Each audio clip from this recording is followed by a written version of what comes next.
of the National Entrepreneur Center and Orange County government, welcome to Main Street Profiles, a program that explores how you turn a good idea into a successful business. Our guests are entrepreneurs, business owners, and community leaders who share valuable insights from their life experience, which could make a big difference in your business. I'm your host, Jerry Ross, and thanks for joining us today. On today's show, we're going to be chatting with Richard Sweat, the co-founder and president of Dot Decimal, to learn about his journey to entrepreneurial success and the lessons that he's learned along the way. So let's get started. Hi, Richard, and welcome to Main Street Profiles. Thank you very much, Jerry. I'm glad to be here. Well, it's great to have you. I appreciate you taking time to come down here and share your experience. Will you tell me about Dot Decimal and what you do and how it works? Sure, I'll be happy to.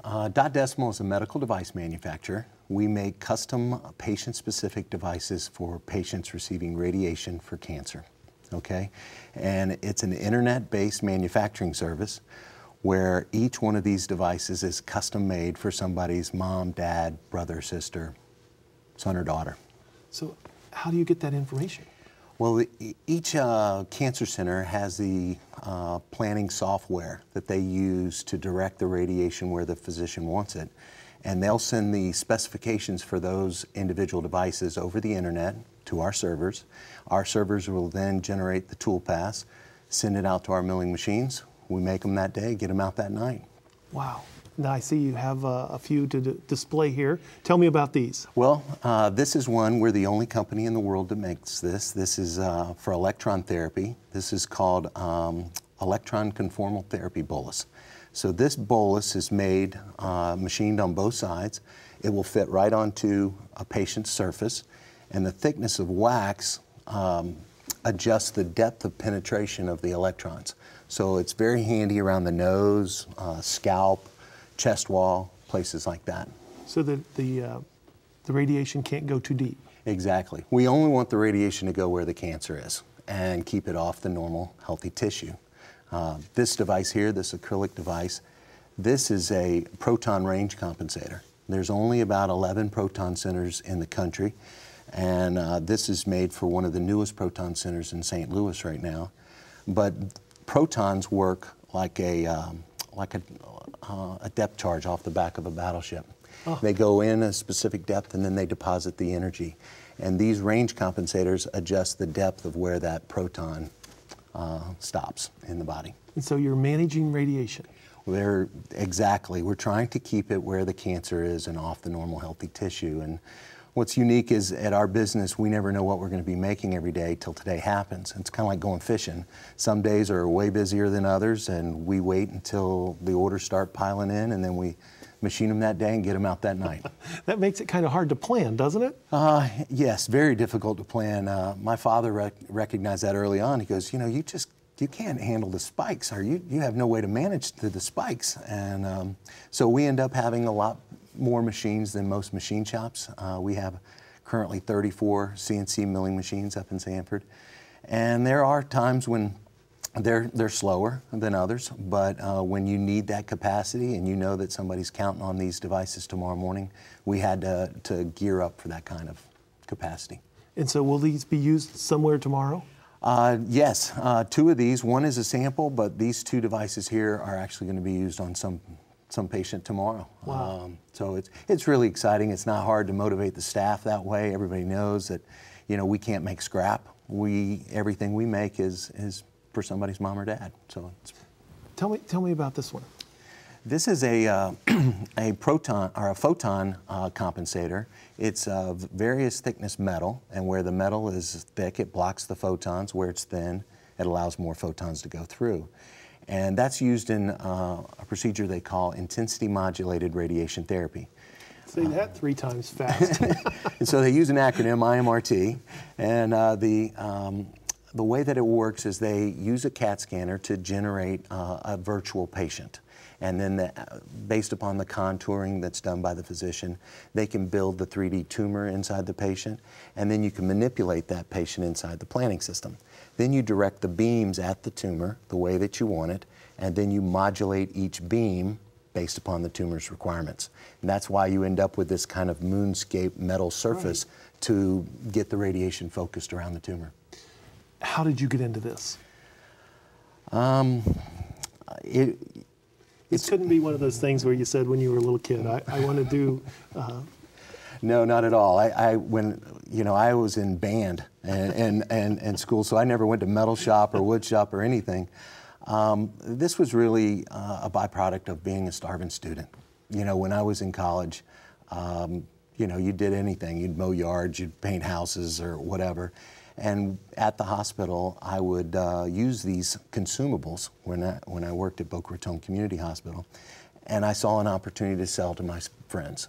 And so I contacted some of the wholesalers and said, hey, if I bought this and took it to this machine shop and turned it into that, I could sell it for that. And that's how it basically started out. And so you would see these being used, and you saw the opportunity to have something that's always in need.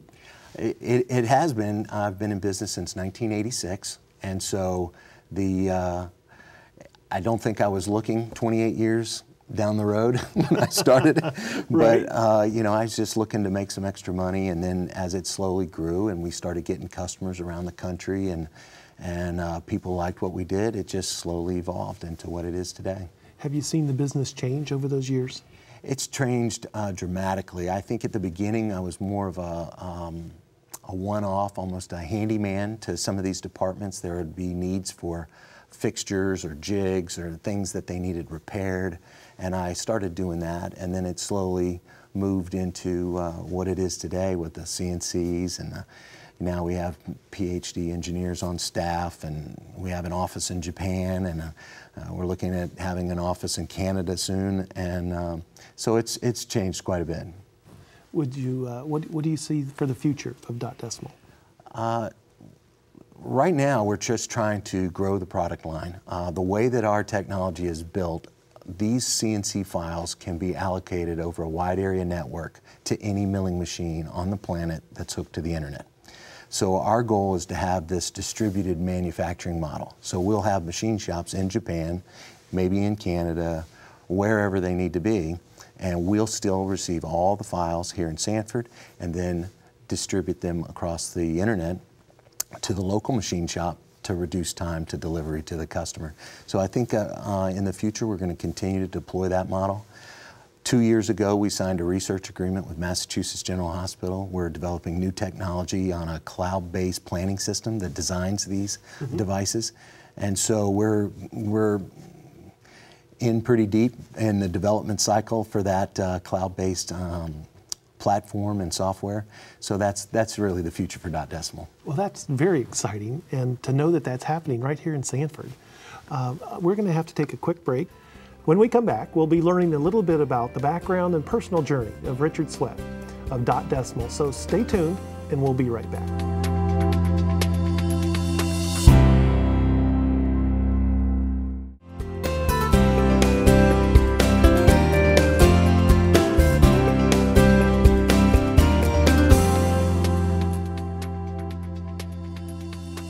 Welcome back. You're watching Main Street Profiles, where you can discover the secrets of turning a good idea into a successful business. I'm your host, Jerry Ross, and we're talking with Richard Sweat of Dot Decimal. And now it's time to hear a little bit about his background before he became an entrepreneur. So Richard, we've talked a little bit about Dot Decimal and the business, but I'd like to talk about you for a while. Is that okay? Sure. Where did you grow up? Well, I was born in Jacksonville, and we moved here when I was in 6th grade, and I've lived in Seminole County pretty much ever since. That's a hard time to move in 6th grade, isn't it? It was, but we transitioned down here. We lived on Rolling Hills Golf Course, and so I took up golf and really enjoyed the transition and love Seminole County. Yeah, and you've been here ever since. Did you ever leave? I left briefly when I was trained as a dosimetrist in 1984 to 87. I moved down to Boca Raton, but the rest of my life, pretty much Seminole County's home, and I love it here. So Millwee Middle School and Lyman High School and Seminole State, or back then Seminole Community College. But I love Seminole County. What brought you back to Orlando after you'd left? My wife. We were steady, I guess you'd call it, back in 8th grade, and dated on and off in high school. And then after being trained down in South Florida and what have you, we started dating again, and so I came back up here in 1987. And we're glad you did. And I'm glad to be back. That's right. So through school, did you like school as a student? I love school. I think I loved more the activities of school than I did the academics. I never threatened the honor roll once, but I loved, played on the golf team and football team and just really enjoyed it. I was president of Key Club for 2 years, and so I was more there for fun than the education part, but I love school. What did you learn from playing sports?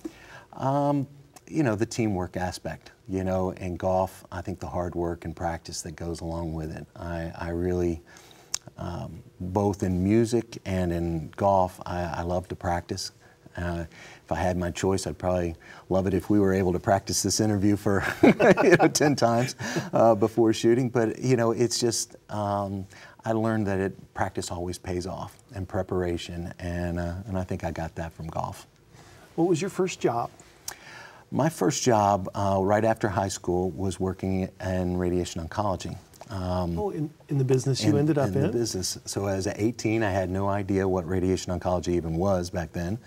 But I was having lunch with a friend down at ORMC, and the director of the department, the radiation oncology department, was having lunch with us there, and she said, "Hey, would you like a job with an all-female staff and the air conditioning?" And I was like, okay. Instead of being outside. Exactly. So I thought, hey, sign me up. You had me at air conditioning, right? But it worked out. I loved the department. The physicians there were phenomenal. The staff were great. I'm still friends with a lot of them today. And that's where it started, and I just have a passion for it. Well, it's very unusual that someone would find a career right out of high school that they're still into today. What did you learn from that first job that taught you and Well, it was interesting at the time because radiation oncology, one of the major departments was at ORMC, and there weren't departments in Sanford and Eustis and Kissimmee. So that physician group actually moved out of that hospital, maintaining that department, but set up these satellite clinics. So they became entrepreneurial, if you will. And I went along with them. They hired me from the hospital, and I ended up working for the physician group. And we went out and did the Beam Data acquisition and helped set up the different clinics. So I got to see kind of the startup side of business, and I saw how it worked for those physicians. And I'm always thankful at what they taught me back then. Was there anyone along the way that was a mentor to you that put you on the right path? I think, that physician group I really looked up to was Doctors Sawyer, Joyner, and Dickerson. And Dr. Joyner, he was a big golfer, so we had that in common. And he took me under his wing. And Dr. Dickerson, pretty much, they all kind of looked out for me and tried to steer me down the right path. And they're the ones that kind of suggested I should go to Boca Raton and learn the science of radiation therapy and the doses and that kind of thing. Any challenges that you've met along the way, or any times that you've been scared? Scared in this business? Yeah. I'm scared today. I think... kind of goes along with the territory, right? It does. These are serious devices. This is a serious business, and so the FDA regulatory environment is a serious business. They show up every 2 years with a badge, and they knock on the front door and basically say, we're here, and we'll be here as long as we want to be here. So you always have that looming over you. Again, we want to make the right devices for these cancer patients because you can't pull it back. You can't take it back after you've delivered it. So the seriousness of what we make, making it accurately, and making sure that safety is, first and foremost, it's a concern. But you do deal with it, and if you've been doing it as long as we have, you get used to the risk. So how do you deal as an entrepreneur with the daily stress and the risk and the fact that this could hurt a patient? How do you personally deal with that? I think it's a great question, and I'm sure everybody has their own way of dealing with it. But I think, I try to surround myself with very smart people. I mentioned earlier Massachusetts General. We've worked on the electron bolus product with a group out of LSU, Dr. Hogstrom. These are incredibly brilliant people that we're working with, and I kind of feel like if I'm, listening to what they're telling me and I try to play by the rules, I should be okay. And safety, again, making sure that what we make is the right thing is important to us. Well, if you ever need to let off some steam, you can always teach me a little golf, because I now am on the Rolling Hills Golf Club around that area, and I could use a few golf lessons if you had. I'd love to play with you anytime. Well, thankfully that you're here today, that you've spent some time, and thankfully I might get some golf lessons there in the future. But right now, we're going to take a quick break and come back and talk about some of your perspectives and insights for prospective entrepreneurs. So stay tuned, and we'll be right back with more from Richard Sweat of Dot Decimal on Main Street Profiles.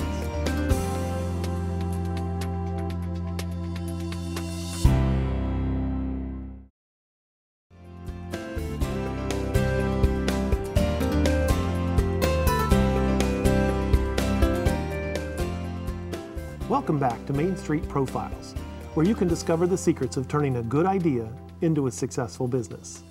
I'm Jerry Ross, and today we're talking with CEO and President of Dot Decimal, Richard Sweat. So we've talked a little bit about the business and your background, but what I'd like to do now is to talk about some of those lessons learned along the way, and maybe some advice that you've have for prospective entrepreneurs or even folks that are doing business today. Sure. So tell me, if you had to do it all over again, what are the things that you would rely on the most, or what would you tell a prospective business person today? Get ready for a wild ride. I think as most entrepreneurs find out, it's usually a little more than you expected, but I wouldn't trade it for anything. I think it fits my personality. I think the part that's always challenging, I think kind of works with a little bit maybe with my ADD. I've always got new challenges and meeting new people, and I think that's part of the challenge with cancer too, is we continually need to get better at it, and so there's always something new and different. And so the business, from accounting to the regulatory to the engineering to the medical, there's always something new to learn, and that's what I enjoy the most. And if you have a passion for it, and I would kind of suggest that if you're going to go into business, you should have that passion, because it is going to be a wild ride and it's going to test you. You're really going to need that passion to drive you through some of the low points. What would you say, was there one specific skill or talent that helped you make it? I think, like we talked before about maybe the golf and the practice, the requirement to practice and continually improve was a very important skill moving forward. And I think in playing in a rock band, and dealing with musicians, you're that would be something different every night, wouldn't it? It comes with its challenges, and it requires practice, and it requires teamwork, and it requires people to show up on time and rehearse and all that. And I think those two skills are what kind of helped me in my business. Would you say that there's Central Florida is a good place for you to be doing business? I think it's a great place. I think the three things I try to discuss when I speak in the area about entrepreneurship is education, effort, and engagement. And I think you can never stop learning. You are what you read, and you've got to keep pushing on the education, and you need to drill that into your staff. They need to buy into that as part of your culture. Especially in your business with an ongoing research and the new changes in the industry. Yeah, you have to, you just have to stay with it. You can't give it up, and that takes a lot of effort. And so exercise, diet, sleep, this is going to take a great deal of energy, so you need to pay attention to those things, as well as engagement. I think with the National Entrepreneur Center, Orlando Inc., Rollins College, UCF, the incubators, all that ecosystem that's there to support you in your business, these people are constantly, they want to see you succeed. They want your success. They want it. The politicians want it. You know, the governor was recently out at Dot Decimal. You know, they want people back to work, and they want those taxpayers, and it's a great thing. That's unique to Orlando, isn't it?